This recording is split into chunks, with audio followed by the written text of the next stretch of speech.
Business durable, le magazine des entreprises qui prennent soin de la planète. Nathalie Croiset sur BFM Business. Bienvenue à tous et à toutes. Business durable ou comment les entreprises font évoluer leur stratégie pour faire face au changement. L'économie sociale et solidaire. Tout d'abord, donner une seconde vie au matériel informatique et employer au moins 80% de salariés handicapés. C'est ATF Gaïa. Son président Sylvain Coutier, prix de l'entrepreneur social, sera avec nous dans un instant.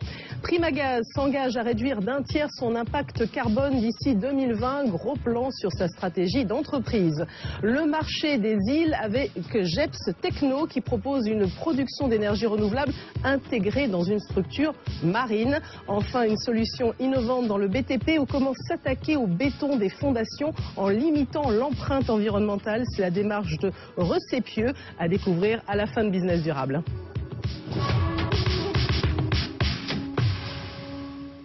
Alors il faut le rappeler, l'économie sociale et solidaire représente 10% du PIB. En France, près de 12% des emplois privés, un secteur qui compte environ 200 000 entreprises. Et parmi elles, ATF Gaïa. Sylvain Coutier, bonjour. Bonjour. Vous êtes donc le président de cette entreprise, récemment récompensé, il faut dire, par le prix de l'entrepreneur social qui est organisé par le Boston Consulting Group. Donc on va voir avec vous non seulement ce prix, mais parler aussi de votre démarche d'entrepreneur social, ce que ça représente, et puis les enjeux globalement aussi pour nous en France. Mais tout d'abord, Audrey Ballester, bonjour. Bonjour. Vous êtes avocate en droit de l'environnement au sein du cabinet Gossement Avocat. Alors Arnaud vous a cédé très gentiment la place cette semaine. On est ravis de vous accueillir ici dans l'émission. Alors évidemment, on va reparler de ce projet de loi sur la transition énergétique puisque le vote au Sénat a eu lieu dans une ambiance, on va dire, assez consensuelle, Audrey. Oui, effectivement, Nathalie. Le Sénat vient de voter le projet de loi sur la transition énergétique.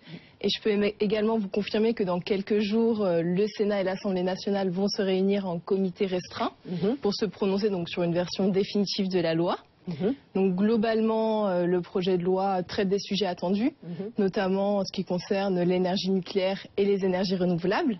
Par contre, ce qui est un peu plus surprenant, c'est qu'une grande partie de la loi est consacrée aux déchets.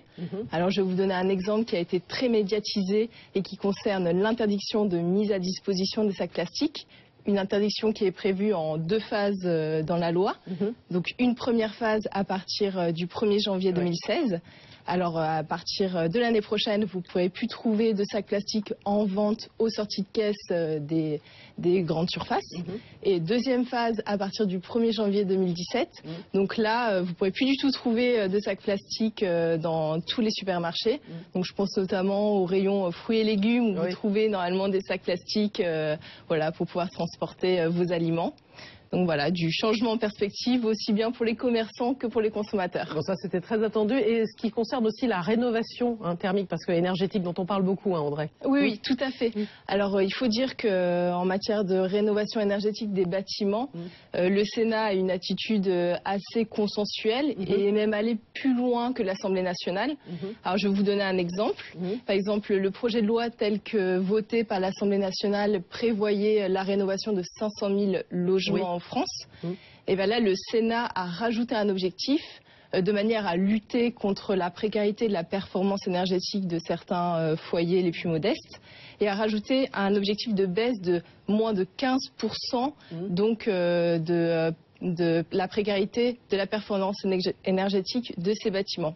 Autre exemple, concernant la vente des bâtiments privés, il faut savoir que là, le Sénat est même allé jusqu'à rajouter un article. Donc cet article prévoit, selon les cas, qu'à partir de 2030, les bâtiments devront faire l'objet d'une rénovation énergétique. Donc vu l'attitude assez consensuelle du Sénat, on peut dire qu'il y a de fortes chances que ces dispositions soient conservées lors du texte définitif. Voilà, normalement le vote solennel c'est prévu mardi prochain, le 3 mars. C'est ça, exactement, de façon précise. On suivra ça évidemment, ou avec vous, avec Arnaud Gossement. En tout cas, voilà, vous êtes toujours avec nous. Et aussi Sylvain Coutier, un président d'ATF Gaïa, donc c'est ce que j'ai récompensé il y a quelques semaines par ce prix de l'entrepreneur social. Donc ce qui est intéressant déjà, c'est quand on parle globalement d'économie sociale et solidaire, c'est ce que je disais quand j'évoquais des chiffres tout à l'heure, 10% du PIB, 12% des emplois, c'est en plus un secteur qui se porte bien et vous en êtes aussi un exemple parfait parce que vous êtes une entreprise qui se porte très bien à ATF Gaïa. Oui, alors on se porte bien. On en est d'autant plus un exemple, effectivement, que cette récompense qui m'a été attribuée il y a un petit peu plus d'un mois maintenant, fait qu'on est un peu une figure de proue de l'ensemble de ce secteur. de par notre modèle économique.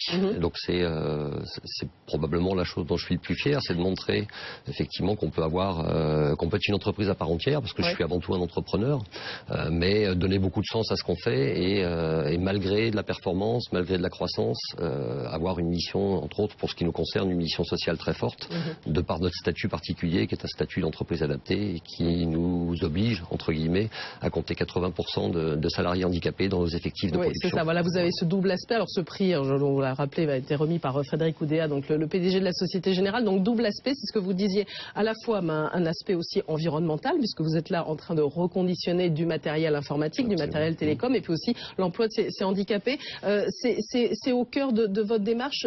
Elle existe depuis combien de temps, cette entreprise? Alors l'entreprise initiale existe depuis 1995, donc on va fêter nos 20 ans cette année. Donc je dirais que ça tombe bien et c'est une coïncidence, une bonne coïncidence on va dire. Dès l'origine de la création de l'entreprise, on avait une très forte implication sur les aspects environnementaux. Alors, dès l'époque, on entendait déjà parler des textes de loi sur ce qui allait devenir la directive des 3E. Les premiers textes remontent à 1992. Donc, et électriques, voilà, et électronique, d'équipements électriques et électroniques. Absolument. Et comme on était sur une activité effectivement de négoce de matériel d'occasion, on était forcément concerné par cet aspect-là. Et la logique était de se dire, mettons-nous en conformité avec ce qui viendra la directive, et comme ça, le jour où elle sera mise en application, on ne changera pas nos habitudes. Et c'est ce qui s'est passé, puisque la directive des 3E a été transposée dans le droit français en 2005, et elle a été mise en application chez nous en 98. Donc qu'est-ce que vous faites dans ça? Vous récupérez des composants, vous en faites quoi? Des pièces détachées, des sous-ensembles? Notre premier métier, effectivement, c'est de privilégier, et on est d'autant plus content de ce qui se passe en ce moment, parce qu'il y a eu un renforcement récent de la réglementation des 3E, et notamment en favorisant le réemploi, qui était une priorité depuis 2005. Il ne faut pas oublier que la fabrication d'un ordinateur, c'est énormément d'eau, 1500 litres d'eau utilisée, 240 kilos d'énergie fossile. Enfin voilà pourquoi ne pas réemployer tous ces ordinateurs qui aussi ne restent pas très longtemps sur notre bureau. Absolument. Et alors, en partant de ce constat-là, justement, les chiffres que vous évoquez, on s'amusait à faire un petit calcul donc nous, notre métier, c'est de réemployer. Donc c'est de donner une seconde vie. Le recyclage est notre responsabilité vis-à-vis de nos clients, mais on ne démantèle pas, on ne dépollue pas le matériel, on passe par des prestataires qui sont habilités à le faire. Et donc nous, notre métier, c'est le réemploi, et on s'est amusé à compter le nombre d'ordinateurs qu'on avait recommercialisés depuis 3-4 ans. Et on s'est aperçu, effectivement, partant du principe que pour fabriquer un ordinateur neuf, il faut 1500 litres d'eau. Finalement, on avait économisé l'équivalent de 1500 litres d'eau multiplié par le nombre de machines que l'on a revendues. Et sur 3 ou 4 ans, ça représente l'équivalent de 125 piscines olympiques. Et alors justement, vos clients, ce sont vous récupérez auprès des entreprises et vous leur reproposez ces produits-là, c'est ça? Ou il y a aussi finalement des particuliers et de la collecte aussi auprès des particuliers? Alors la collecte, le sourcing pour nous, puisque c'est de la matière première que l'on transforme, se fait exclusivement auprès des grandes entreprises ou des grandes collectivités. Donc il y a effectivement du déchet qui est acheminé vers les filières de dépollution. L'essentiel de ces matériels est reconditionné dans nos ateliers par des personnes en situation de handicap. A été recommercialisé pendant jusqu'à il y a 2 ans encore, principalement sur un marché B2B, donc qui étaient des professionnels du secteur informatique, donc des revendeurs informatiques, des sociétés de maintenance. Et puis on a élargi, on a diversifié nos canaux de distribution il y a 2 ans à peine, en acquérant un site e-commerce. Ce qui fait qu'aujourd'hui, on a effectivement plusieurs canaux de distribution, toujours une très forte activité B2B, mais donc depuis 1 an et demi maintenant, une activité B2C au travers d'un site de e-commerce qui propose un catalogue. Vous avez racheté laptopservice.fr, qui permet de revendre du matériel conditionné. Voilà, et qui a recommercialisé environ 6000 ordinateurs sur l'année 2014, et qui est une des raisons de notre forte croissance sur cette année 2014. Audrey Ballester. Alors moi, je suis convaincue par votre modèle, et j'ai une petite question par rapport au prix que vous avez obtenu, à savoir de quelle manière vous allez le mettre en avant. Sachant que je crois que vous avez un accompagnement, c'est ça, de la part de Boston Consulting Group, aussi pour développer votre groupe. Absolument. Et donc aujourd'hui, on ne sait pas trop encore comment ça va se passer. Maintenant, partant du principe que le Boston Consulting Group est le premier cabinet de stratégie et de développement au monde, et que ses principaux clients sont les 500 plus grandes entreprises mondiales, forcément, on s'attend à ce que ça contribue largement à notre essor. Le prix existe depuis 8 ans, et depuis 8 ans, toutes les entreprises qui ont été primées ont doublé leur chiffre d'affaires dans les années qui ont suivi. Parce qu'il ne faut pas oublier, Sylvain Coutier, qui est le président de la TF Gaïa. Souvent, quand on parle d'économie sociale et solidaire, on a l'impression de parler de petites structures. Il y a des grosses entreprises, des PME aussi très structurantes. On en a reçu ici dans cette émission, aussi de SS. Il ne faut pas du tout avoir une image, on va dire, un petit peu négative. C'est un peu tout le combat que l'on mène aujourd'hui.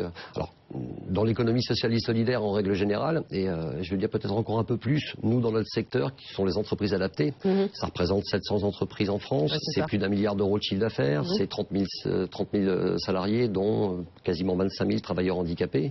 Alors on dit souvent justement dans cet univers du recyclage, on emploie plus facilement des handicapés que dans d'autres secteurs. Parce que ça c'est une question aussi qu'on peut soulever. Vous avez 80% quand même de salariés handicapés, ça fait peur à certaines entreprises, mais d'abord il y a beaucoup de handicaps qui ne se voient pas aussi. 80%. 80% des handicaps ne sont pas visibles. On a une image quand on parle de salariés handicapés. Bien sûr. Alors, en précision, effectivement, comme je le disais tout à l'heure, on n'est pas vraiment, nous, dans le recyclage. On y a un pied, c'est une partie de notre responsabilité. On est plus une entreprise informatique. On reconditionne du matériel, on a des techniciens informatiques que l'on forme.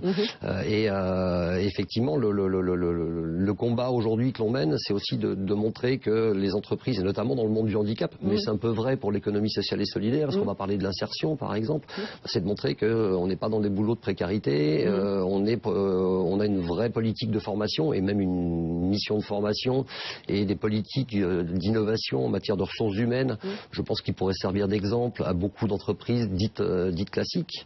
Et effectivement, c'est de montrer qu'on peut donner une très forte connotation sociale à ce que l'on fait, sans oublier d'être une entreprise qui a des objectifs de rentabilité, de productivité et de compétitivité. Sachant que vous aviez un chiffre d'affaires qui avait progressé de 6% en 2013, en 2014, ça a donné quoi? Ça a donné une croissance de 25%. Voilà, donc avec votre prix en plus, vous allez pouvoir continuer à progresser. On était déjà sur cette dynamique, donc pour répondre à la question, oui, je pense que le Boston va nous aider et va nous permettre d'accélérer encore un peu plus notre développement, non seulement à l'échelle du territoire, puisque c'était déjà quelque chose qui était d'actualité chez nous, en concertation avec nos clients, puisqu'on a une relation particulière avec nos clients, nos grandes entreprises, qui sont aussi des fournisseurs.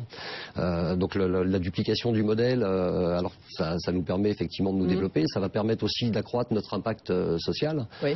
Et puis effectivement le Boston va nous aider à réfléchir à pouvoir dupliquer ce modèle également à l'international. Voilà, un exemple à mettre en avant. Merci à vous Sylvain Coutier, donc président d'ATF Gaïa, prix de l'entrepreneur social. Merci aussi à Audrey Ballester du cabinet Gossement Avocat. On marque une pause et on va parler de la politique environnementale, cette fois-ci de Primagaz, qui s'est fixé un des objectifs ambitieux. Ce sera dans un court instant sur BFM Business.